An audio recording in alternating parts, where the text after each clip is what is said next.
Hello. Does this work? Does this work? Yeah. Namaskar. It's such a pleasure and honor to be here. Why am I going blind? Can you just put out this light perhaps? Maybe just this light, so that I can at least see the eyes of some of those wonderful people here. Um, I'm so overwhelmed and honored to be here. My first salutation to Project Roshni, less to them, more to their spouses, who have been standing by them like steadfast rocks and mountains. I love the way I was welcomed. I don't think any of you all have any clue how special it was for me. When I was coming from the hotel to here, I was not even sure whether I'll be able to speak properly today. This morning, our emergency shelter was attacked. 11 infiltrators posing as victims have entered our shelter. They have destroyed, I don't know how much, but as of now, I've not got the complete figures, but not less than around 10 lakh worth property. They've burnt it down. 2 of my staff are grievously injured. They're in the ICU right now. And here in Bay Area, I'm feeling very helpless and, tired. Can't go back. The damage is done. And in that context, to know that there is a world of people out here who stand by us, support us, pray for us, reach out to us, I can't tell you how healing it is for me right now. I can't even explain. And for the next 10 or 15 minutes, if I'm able to speak, it's only because of your extraordinary love for the cause and for what you're standing for the cause. Because at this moment,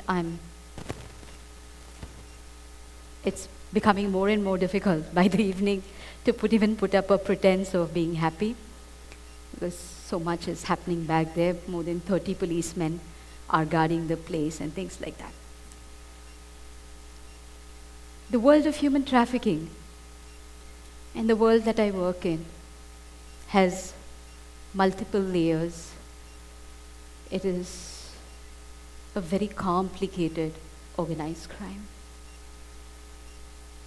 You'll have to just look at me and nowhere else, only me. For the next 20 minutes, I'm your only sight. Let me start telling you with 2 stories. These 2 children. On my right is 9-year-old Sonu. She's just 9 years old, and in her 9 years, she has seen it all. An orphan child. Her mother's elder sister brought her up. At the age of 4, Sonu was kept in a tea stall to work under her Mausi's care. At the age of 5, the Mausi decided to sell Sonu to a pimp. The next 4 years, Sonu was raped by thousands of men. From Northeast, she traveled across the country, being used 40 and 50 times a day, and finally dumped on a highway near Hyderabad. 12-year-old Rani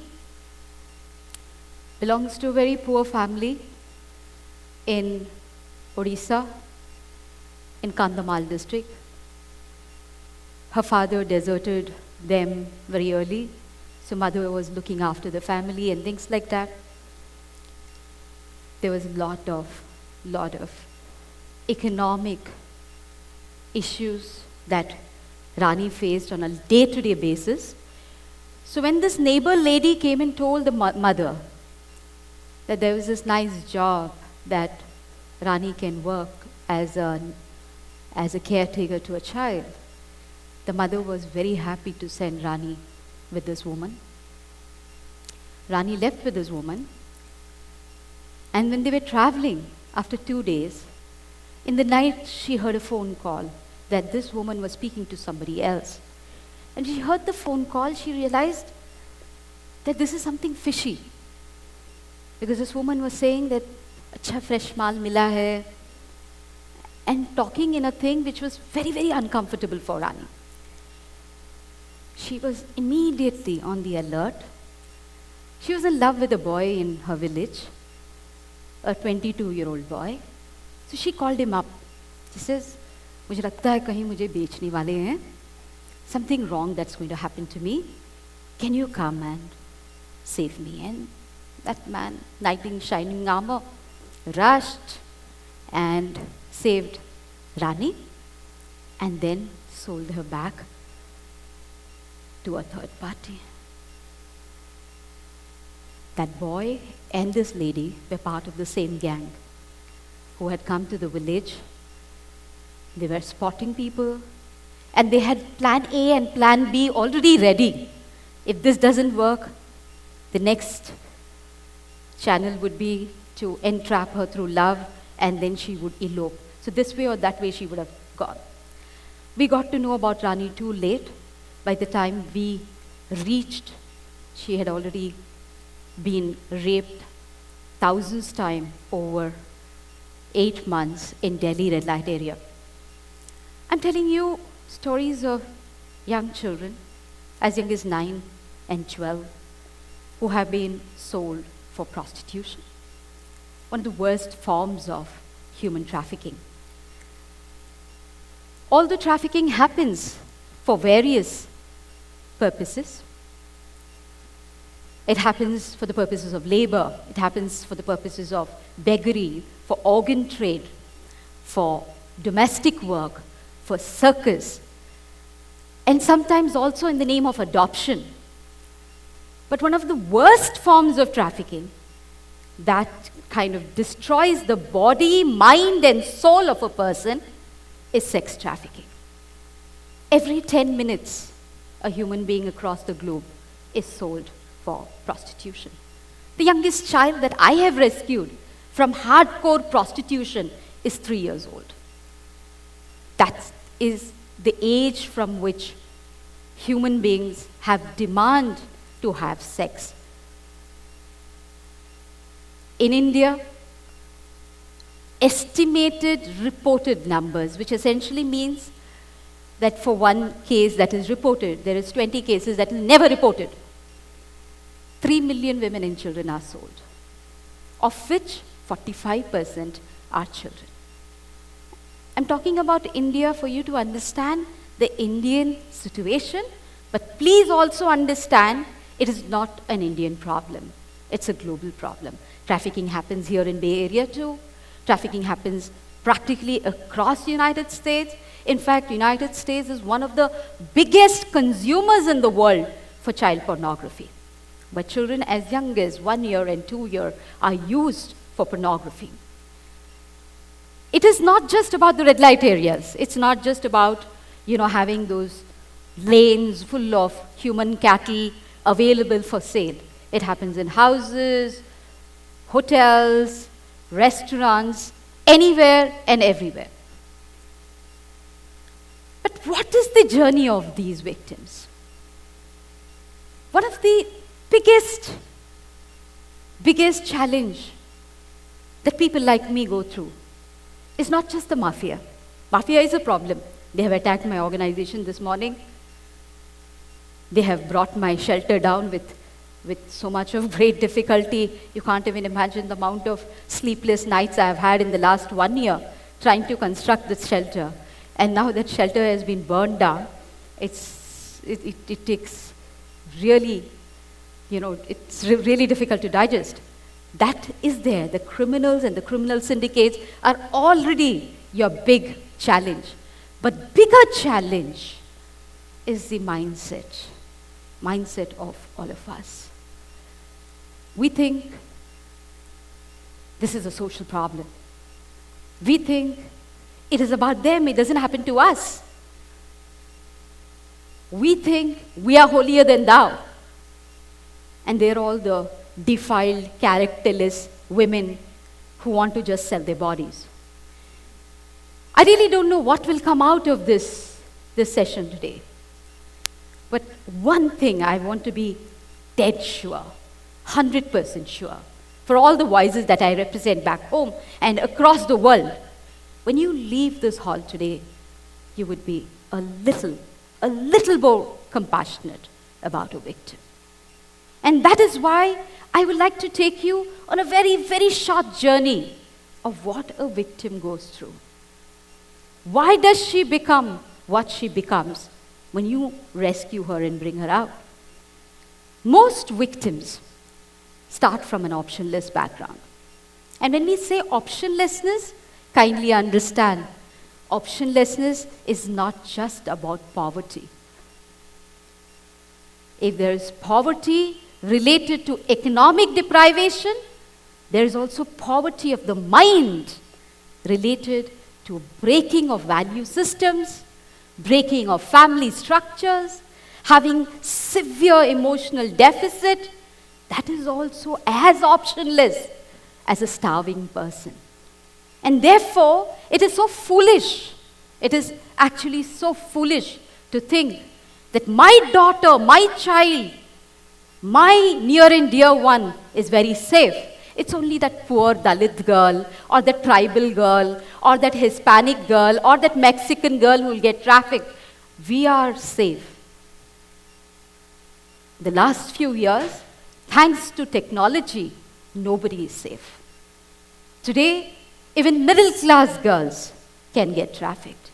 Last year, in a massive racket in Hyderabad, which started through a Facebook page, 189 young girls between the age of 13 and 16 were sex trafficked. All of them for cyber pornography. Their parents were IT professionals, doctors, engineers, IAS officers, you name it, they were all there. But among the 189, only one had the courage of conviction to report. Optionlessness could happen to any one of us. Anybody who's emotionally very vulnerable could be optionless and could be vulnerable to be deceived by somebody, taken for a ride on by fraudulent means, or coerced through intimidation, maybe through a MMS that is made on the mobile phone. They could be coerced into situation which is very, very exploitative by nature.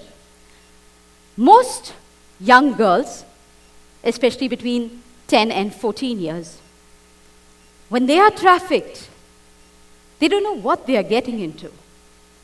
They think that when they leave their homes with so-and-so person, and believe me, in the last few years, nobody is kidnapped.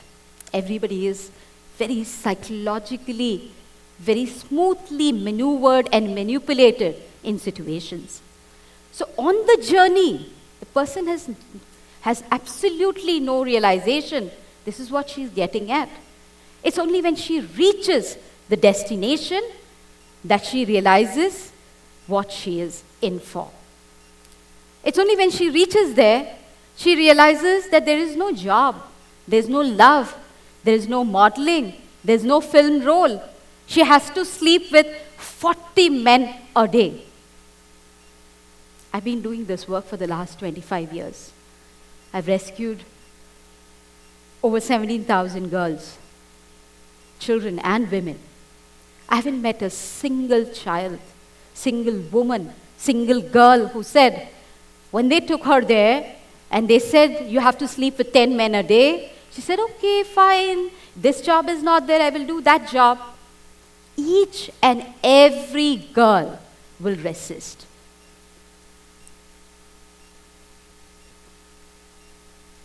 Resistance, the more you resist, the more physical torture is put on you. You say no and no and no. You say it for too long a time. More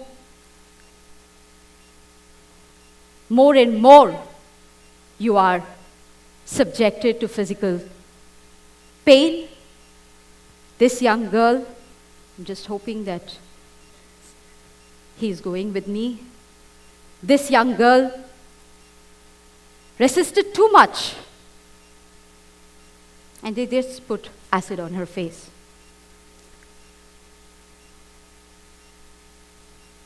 This one was murdered inside the brothel.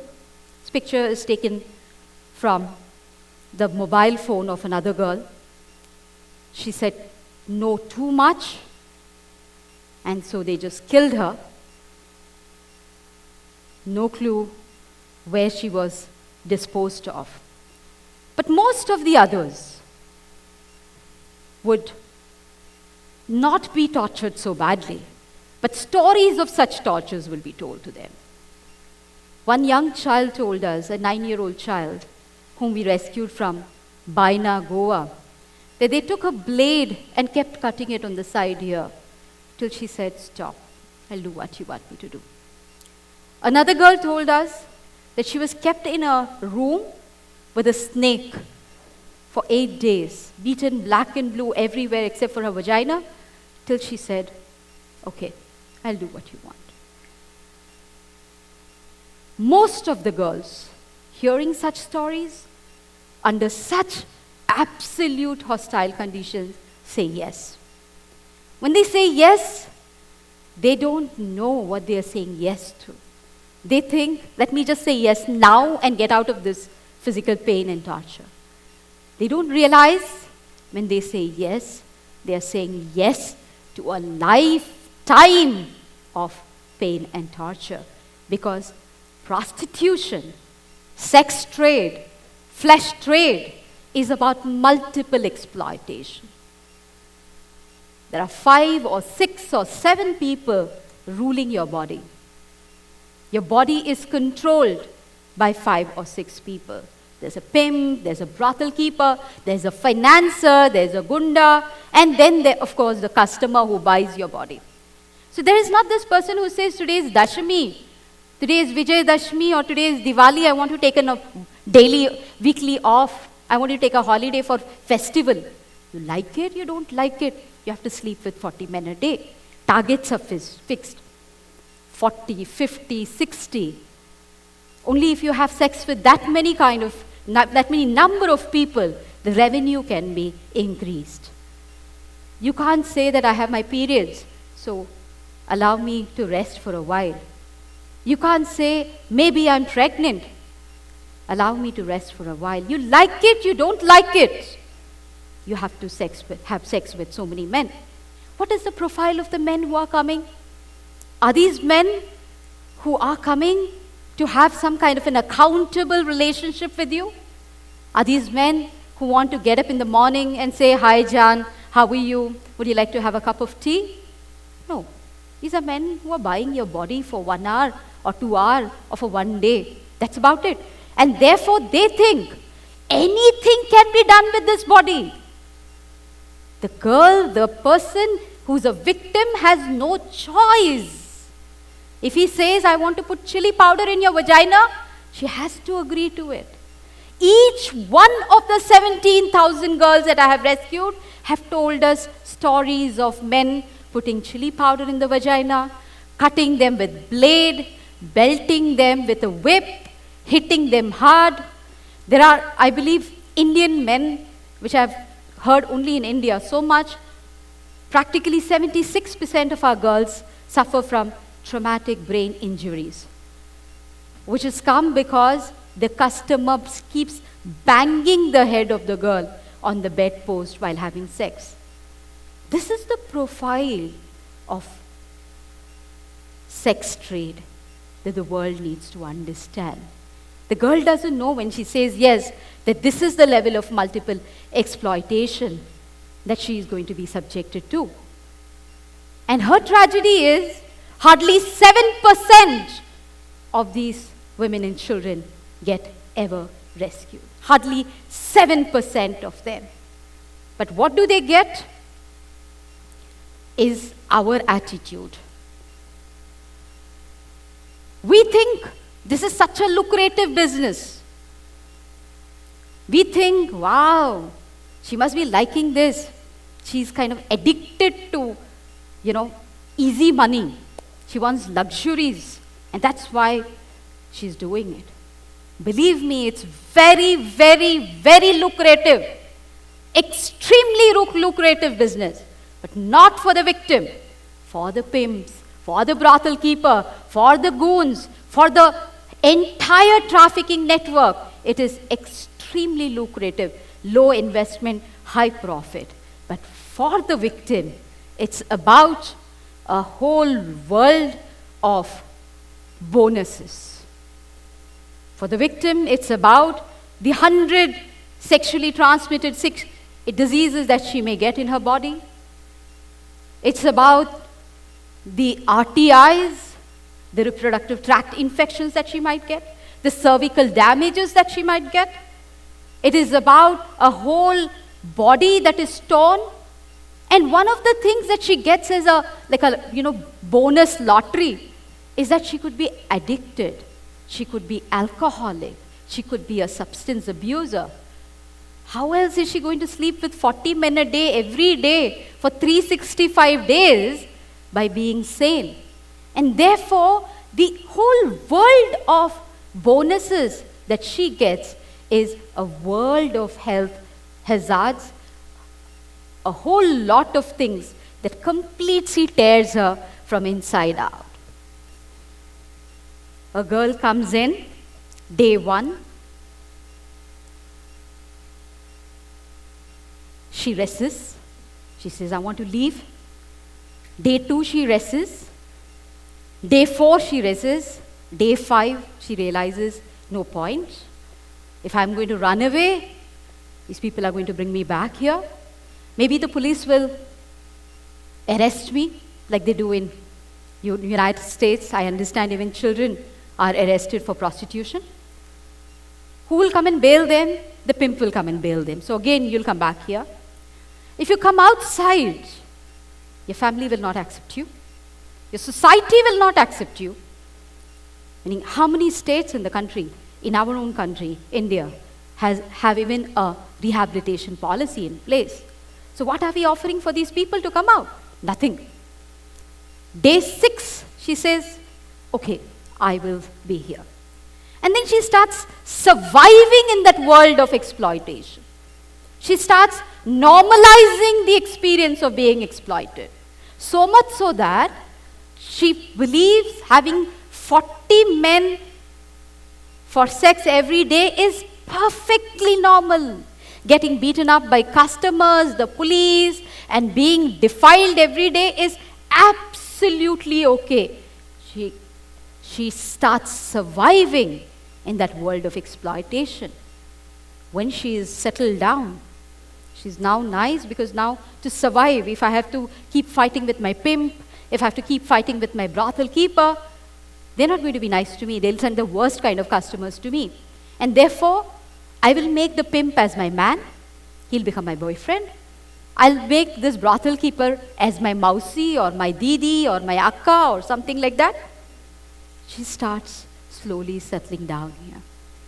After a few years, 1 or 2 years, the brothel keeper comes and says, listen, beta, you've been here for 2 years now. You're very good. Take. First time she sees some 200 rupees in her hand. Few days later, she says, here, you're getting 200 rupees now. You can actually get 20,000 rupees. Why didn't you go back to your village, maybe in Hyderabad or Mahbubnagar or Warangal or Vijayawada, wherever it is? Go back there and get 2 more girls. Now this girl goes back to her village. She must have ran away 2 years back at the age of 12. And now at the age of 14, she's coming back full jing, nice dress, full all latka matka and all the jewelry, looking very smart and very nice. And she comes back and tells in her village, I'm working in Delhi. बहुत अच्छा काम कर रही हूँ, I'm working in some houses and such a good pay and so much of luxury and prosperity, look at my clothes. So it's so normal. When the neighbor comes and says, Beta, you're working there, get my daughter also one job there. And that's how this young girl becomes from a victim to a perpetrator of crime. I want you all to reflect. Who's responsible for this?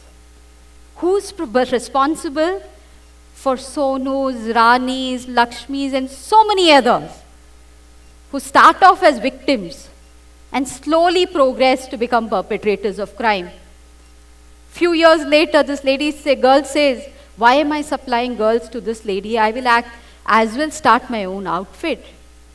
But from that victim to becoming that criminal, is there some way that each one of us is responsible to? Our inaction, our silence, our complacence, is there in some way that has led to this girl becoming a perpetrator of crime? I want you to just reflect on this. As you reflect on that, I want you to see this person's face. One of my girls that I had rescued. This is a picture taken just 10 minutes before her death. She was sold at the age of 13 by her brother-in-law, taken to many places, and finally dumped in Budhwarpet of Pune, from where I rescued her when she was 16. When she came back to us, she was found HIV positive.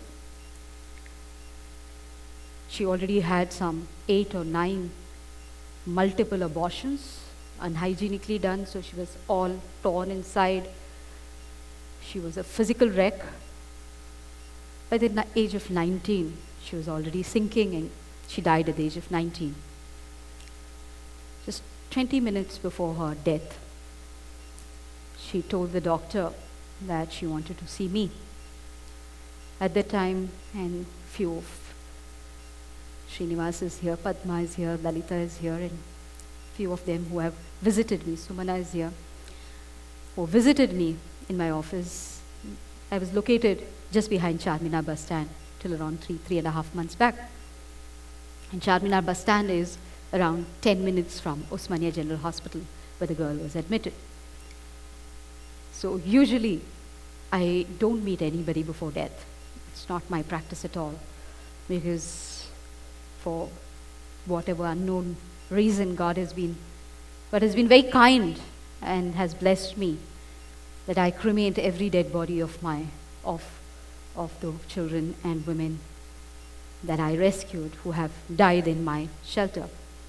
So I kind of made a choice that I will not meet them 2 days before their death or anything like that. It becomes emotionally very difficult then to tackle the last part. So I was like taken aback. The doctors know that I don't come, but then they were very, very strongly insisting, saying that, ma'am, please come. So absolutely not liking what I was doing, I went there. I went and stood next to her bed. She looked at me and she said, Madam, mera ek photo khicho na. Oh, I was like absolutely taken aback, because this is not a face for a photo to be taken. It's a last wish. I took the picture. And then I asked her, Beta, why did you ask me to take this photo?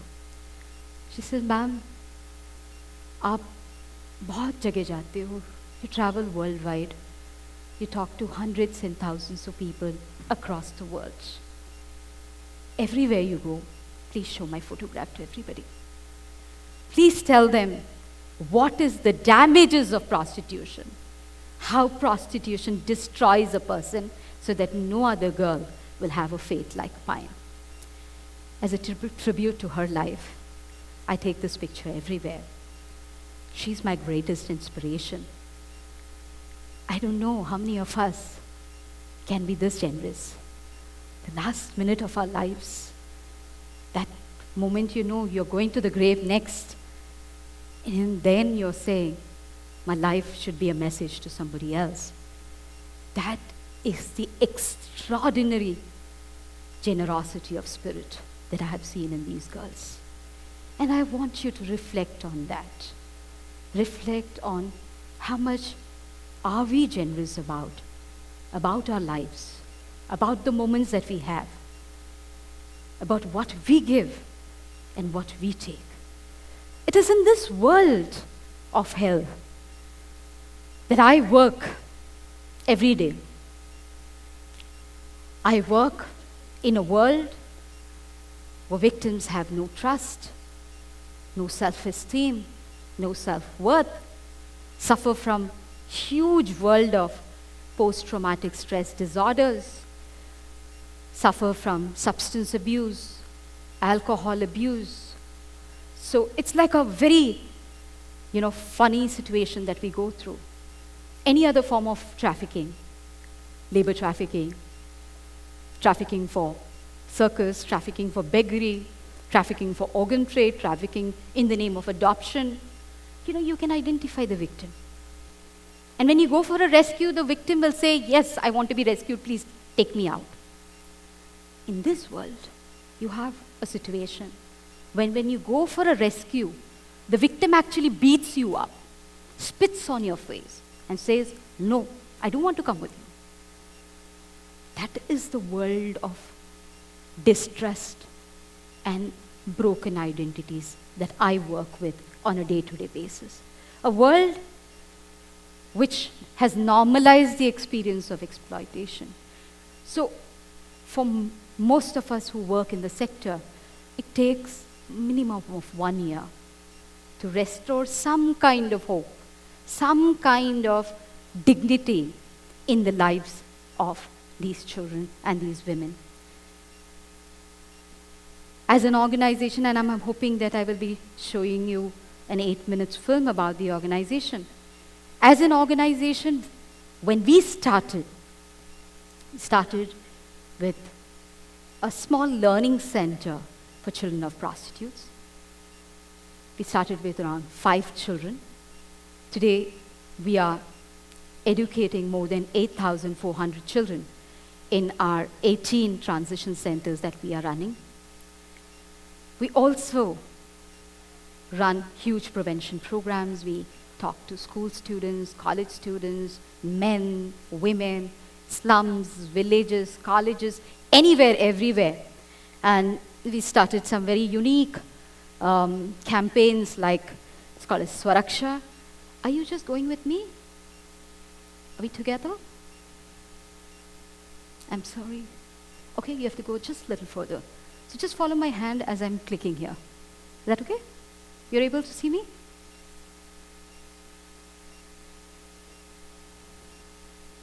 Okay. Swaraksha was a campaign that we did for 165 days and targeted over 132 million people. But what's very unique about that campaign, and also very unique about Prajwala, is that we have a team of 300, and 60% of our team members are survivors themselves. So practically most of our campaigns are led by survivors. And because survivors led the campaign, we had close to 112 suspected cases of trafficking that got reported during the caravan. And one of the most unique things that we had during the caravan, which gives me goosebumps even today, 40 traffickers stood up and acknowledged their guilt. They said, we were the one who identified the girl, we were the one who took her from here to there, we were the ones responsible for selling her. We run some very, very unique programs with survivors. And this is a kind of, just follow me as I'm clicking here. Is that okay?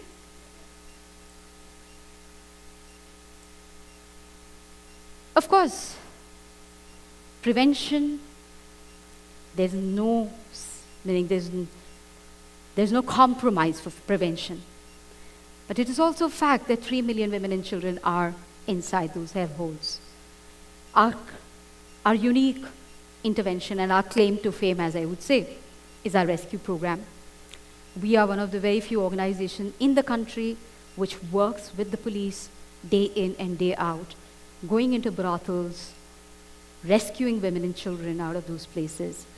We have a huge team of survivors who lead the rescues. We have also mainstream staff who actually do rescues. In fact, as I came to the United States a week back, we had completed a massive rescue in Malaysia. I don't know how many of you all know, the twin states of Andhra Pradesh and Telangana are the second largest suppliers for the world and for the country for the purposes of prostitution. After West Bengal, Andhra and Telangana supply the largest number of girls across the country and abroad. So we sell our girls to Malaysia, Gulf, UK, US, anywhere, anything. So I understand Silicon Valley has 23% of IT professionals from India. And we say that with great pride, but it's no great pride to say that our states or our country is one of the largest suppliers in the world for women and children. Rescue is a non-negotiable right of a victim. We've rescued close to 17,000 women and children out of prostitution. And although rescue is a very dramatic event, it's a very adventurous event. This is a 5-minute ka मामला है. The maximum time you take for a rescue is maybe 10 days or 12 days, including the planning.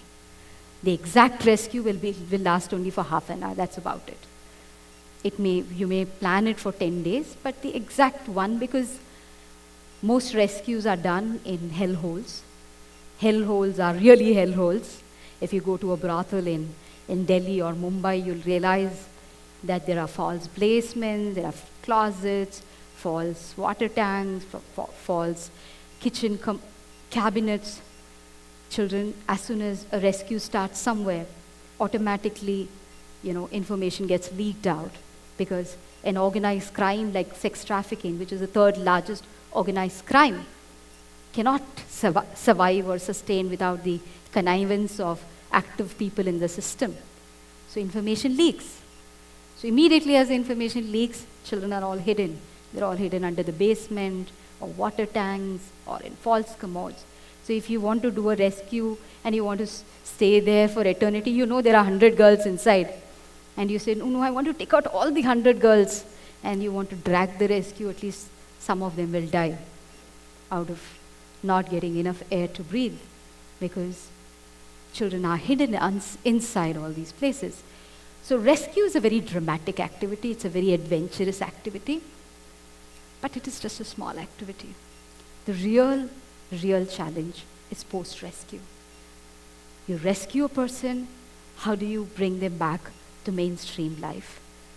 How do you make this person who has been raped by hundreds and thousands of human beings, that human beings are worth trusting?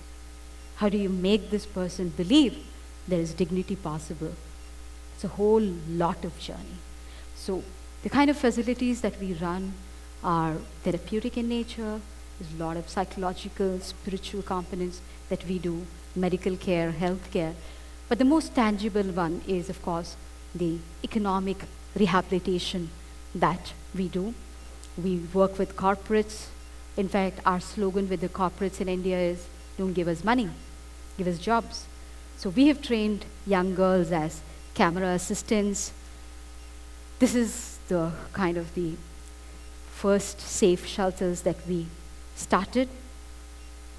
This is the new shelter that many of you all, I understand, have supported us in making this new shelter, one part of which is burned down this morning. Don't even want to look at this picture. But basically what we have done with the victims is help them understand under the layers and layers and layers of pain that they have been subjected to. There's a huge world of power that they can harness. We have helped them see that power inside them. Today, our girls are welders, carpenters, fabricators, masons, security guards, because they are able to see that power in them. But not as beneficiaries. We have made them partners. We have made them partners in the whole process of change. Their change, our change, and the change around the society. Today, not only they define the process, but they also have been given that space to bring that change possible. The cycle of these girls is not just about staying in our shelters. They have to go back to the society. Hundreds of girls have been married. 968 girls have been married. I'm a grandmother to 96 children. One of them was born last night.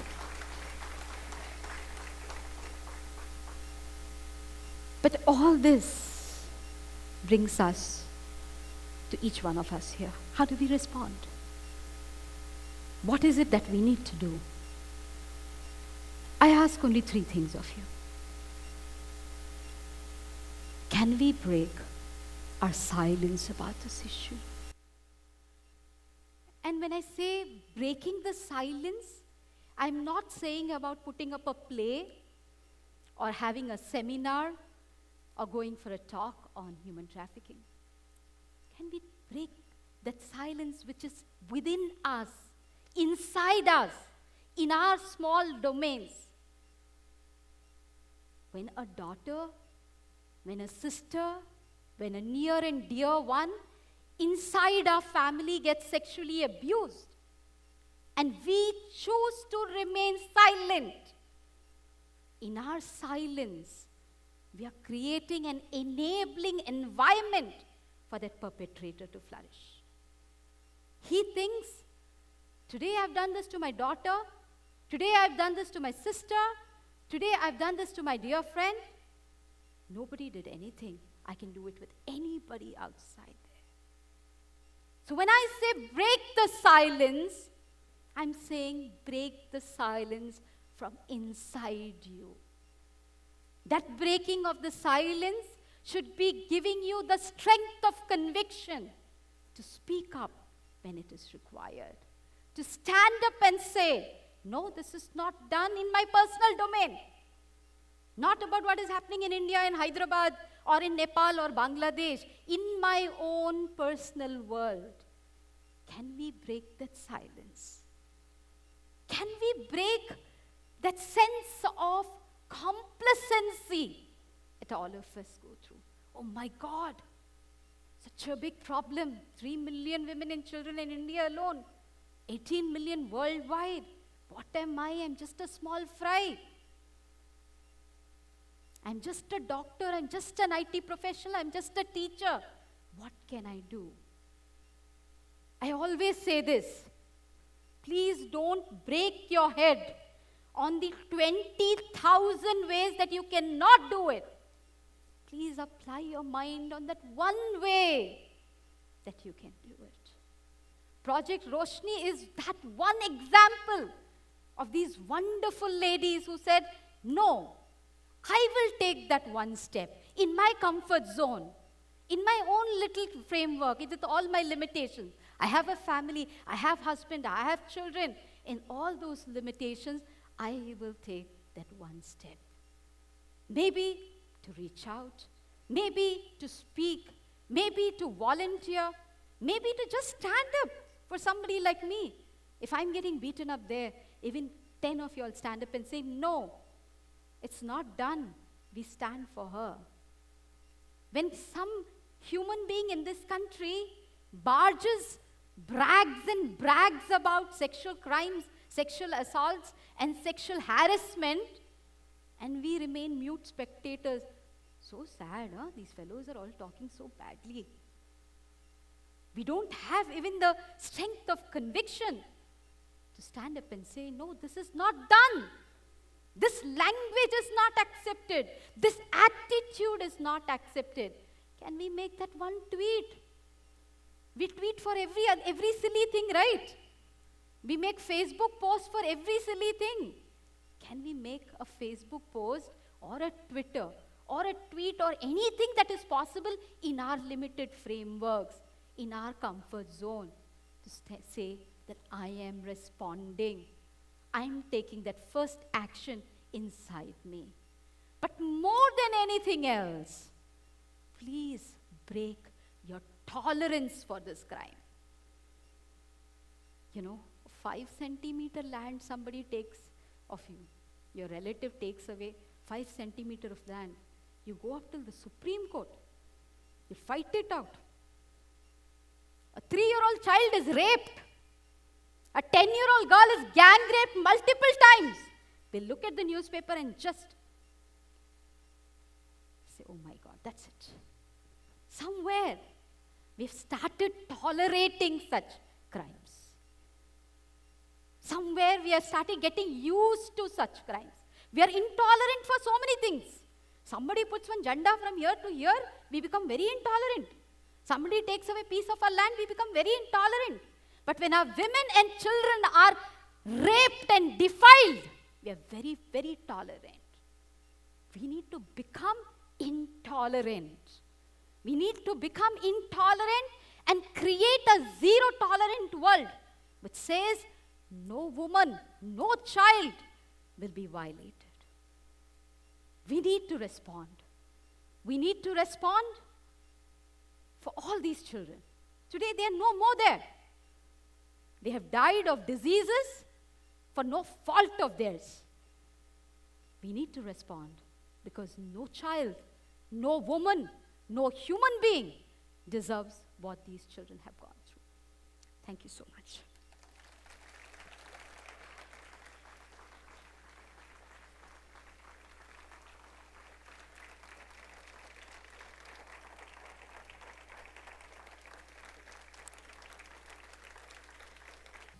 Speak to 2 more men. Let's start today. Safety of women and children is not about women and children. It's about how we bring up our sons. And we need to take a pledge to bring up our sons, not to be buyers of sex, not to endorse pornography, not to be the reason for abuse. The man who is buying the 3-year-old child in a brothel is not coming from the outer planet. He's come one among us, our sons, our brothers, our husbands. And so, today if you can promise me, and I demand that promise from you, I don't want to say my favorite dialogue, but I will say it. I'm not interested in your checks. You can give a check to clear your conscience, to clear your guilt. The cause doesn't benefit so much out of it. My life becomes a little more better, that's all. But the cause benefits when you take a proactive action and you will bring that change in one more human being around you. What you have seen today, what you have heard, if you can just transmit it to just 2 more people, that's all. Just 2 men. Could be your son, could be your brother, could be your boyfriend, could be anybody. And convince them to tell this to 2 more people. That's all I demand of you. Thank you so much, and you can ask your questions now.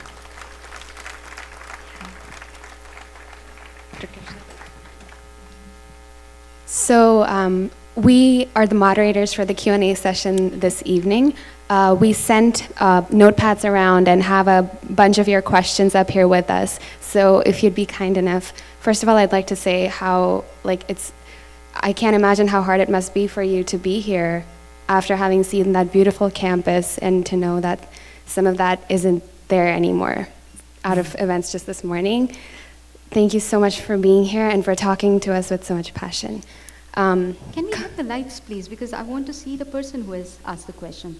Because if the person is not here, we need not answer that question, right? So I have the questions here. So they wrote down the questions for us so that Okay. we could just ask them for them. And some of them have names, and we'll read the names out when they have the names. Okay. But for people that don't have the names, we'll just ask the questions. Okay. So what gives you hope, and who are your inspirations for when you rise every morning? And this question's from Sriram Charukupalli.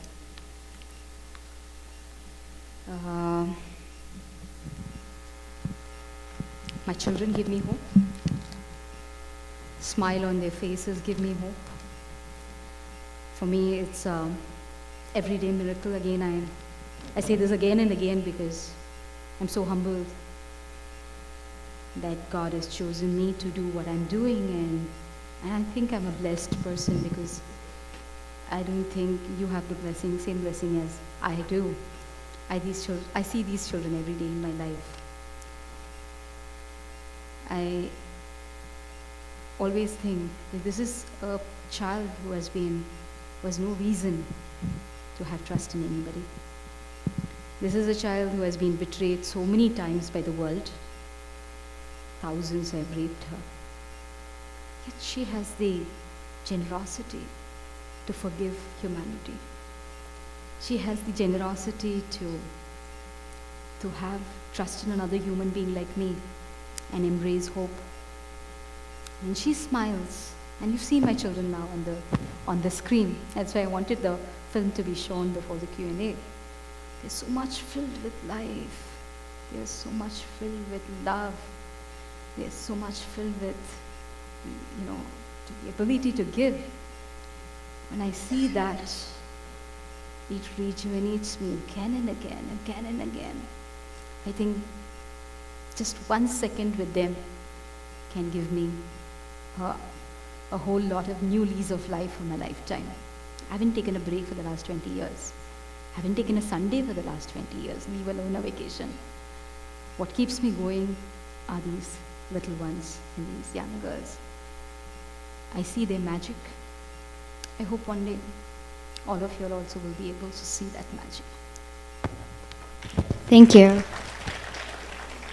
The next question from the audience is, as parents, what message should we be giving to our sons and daughters? 3 things I would say. 1, as parents, please create an open environment in your family to talk about issues which are very delicate, which are very difficult to speak. Let not our children find these answers from other sources. Let us be the first comfort zone for our children. If I have a problem with my body, if I have something that I want to talk about, my fantasy or about myself, it should be my mom or dad that I should talk to. And it's for us as parents to create that space for our children. Make sure that they feel comfortable. The 189 girls that I spoke to you all about, only one of them had the courage to speak to her mother. That's how the case got booked. 188 of them got trapped and trapped and trapped and trapped because they could not speak to anybody in their family about it. They were so scared. They were so worried that if they say, what is going to happen? The first thing we need to do for our children is to create that safe space in our families. You like it, you don't like it. You have to make a little space for your children in your lives. And not to say, hello, how are you, and let's go to, some place for a vacation, but also to have deep conversations with their comfort zone. The second thing as parents, I would say, is talk to your children not only about the horizons of freedom that they can experience and feel good about, but also the boundaries that they need to draw in the freedom. How far should you go? How much should you go? Do it in a way that you don't restrict them. Do it in a way that they should not feel cloistered and claustrophobic in it. Don't do this, don't do that, why did you go there? Don't have that sleepover. I forbid you to meet this person. Don't do that, don't business. But at the same time, it's very important to create that space where you tell them about boundaries. Last year I started this campaign called as Shame the Rapist campaign. I found 2 videos of rape. One of a gang rape where a girl was being raped by 8 men. Another one of a girl being raped by 1 person and 3 people recording the whole thing, being circulated on WhatsApp. I started this campaign called as Shame the Rapist, and in a matter of days, months now, I've got 479 videos. 479 videos of rape, which is being circulated on WhatsApp in just few people who had the guts to send the videos to me. Of the 479 videos, at least 200 videos are of young people going out on a date with their boyfriend. Hiding. They don't want their family to see, they don't want their relatives to see. They want to have an anonymous time with their so-called hero of their life. And during the rape, during the date, either got raped during the date, or somebody else accosted them and raped them. I don't know how many of you are aware of the snake gang that happened in Hyderabad. It was one of the biggest discussed cases where 26 young men, their only job was to find these young people sitting in remote places to go on a date, and they would actually attack this couple with a snake in the hand. They would beat up the boy, rape the girl, and record the whole thing. But that is not the only recording that we saw. We also saw recordings of boyfriend recording the girl and then, circulating it. So lot is about boundaries that we draw, and it's very important that we talk to our children about boundaries without restricting them, without making them feel that, you're kind of a big threat to my liberty. You don't understand me, you're constantly, poking your nose in my life, without making that kind of a judgmental situation. So, which means that we need to be empowered too. So just empathy and compassion and being a good parent doesn't work today. You need to be a skilled parent too. You need to learn the skills of creating that open environment. Third thing is, as parents, your children have gone 20,000 steps ahead of you in terms of technology. They will teach you 100 things about how to use the mobile phone, and maybe also how to use the, laptop. They will tell you how to do it. Somewhere there is a generational gap. How will you tell your child about mobile safety? How will you tell your child about safety, online safety, when you yourself are clueless about how to use a mobile phone and laptop? So it's important that each one of us as parents become not just parents, we become smart parents. There's no age for learning. There is no boundaries for learning. At the age of 40, at the age of 50, at the age of 60, you can still learn. Please make that little effort to learn about technology, to learn about what's happening with technology around you, with mobile and laptop, so that you are able to walk together with your children. You're not behind your children, you're with your children. And therefore, when you tell your children that, listen, this is how the mobile phone should be used, there is some, conviction in your language of knowledge, not just of emotion. I heard Sunita Krishnan speak. She told all this mobile phone is bad, so don't use it. They're not going to listen to you. So we need to become smart parents, we need to become skilled parents, and we need to become non-judgmental parents. I think a combination of these three has some answers, but there are many more answers that's continuously evolving in the society. So keep your eyes and ears open. Thank you for that enlightening answer, Dr. Krishnan. The next question is from Vatsala Narasimhan, who's flown all the way here from Portland, Oregon. I'll read it in her words. My daughter keeps asking me, why do you tell the daughter to be home before 8:30 or 9 p.m.? Why is that moms don't ask their sons to be home by 7:30 or 8:30 p.m.? Why can't daughters move more freely and live their lives? Also, she also wanted to ask if the video is available for everyone here to share it on their social media. What did you say the person's name was? Vatsala. Vatsala, I'm totally with your daughter. If you're still there in the audience, I'm completely with your daughter. Now, why should you ask your daughter to come back at 8:30, right? You should be asking your son to come back by 6 o'clock. I think we need to change. Those are the small decisions that now we need to start taking, that we need to change the discourse. I'm one person. After post Nirbhaya, everybody were getting very excited. Come on, let's give pepper spray to all the girls.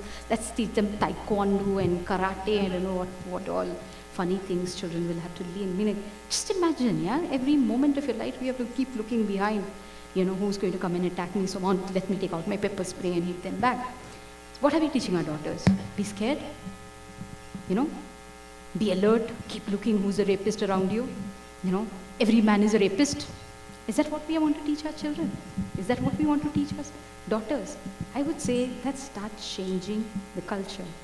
There are some 200-300 people sitting here. If this 200-300 decides, no, from today on I will start talking to my son and not to my daughter. It'll be my discourse to the son, how you have to be with a woman. How do you respect a woman's body? How do you stop looking at a woman from a sexual perspective? Woman's body is not just a sexual object, which can exercise your power and your anger and your rejection and everything. It's a body of God. How do we start talking to my boy, my son? And how do I start giving him counseling sessions every day? Just imagine how nice it will be. Daughter, please go, do what you want. Son, please sit here. I want to tell you how you have to behave with a girl child. How do you behave with other women? I think we need to start changing our discourse. Only then, if we start today, maybe another century things will change. But we need to start it today. It can't happen in our imagination, Revolutions don't happen in our brain. It has to happen in our actions. And each one of you, if you take that one action and say, from today, from this moment, I'm only focusing on my son. Okay? My son will not become an abuser. My son will respect a woman. My son will ensure that he's not looking at another body as a sexual object. My son will not be a perpetrator of crime, neither silently, neither actively, nor passively. And I'm going to invest all my time on that son of mine. Start doing it. You'll see a huge world of change that happens. As we were on the topic of technology earlier, Kalpana Chivukula asks, is there any technological help that your organization would need? Yeah, we are all technologically severely challenged people. I'm saying this in Silicon Valley. Look at that. I need somebody to support me complete my website. I have not updated my website for 8 years now. It's an outdated item. I don't have anybody to write. We are all in the front line rescuing girls or getting beaten up. Either we are rescuing them or getting beaten up. In between this, we are not having time to do technology work. So any of you all who can support us virtually and otherwise, or if you want to volunteer with us, we don't take short-term volunteers. If you can commit at least minimum 6 months of your life in our organization and help us sort our technological challenges. Extremely grateful. One last question. I'm going to read it directly from the asker, and I apologize in advance. You don't believe in asking for monetary help from people, and how do you want us to know what your needs are? How can we help?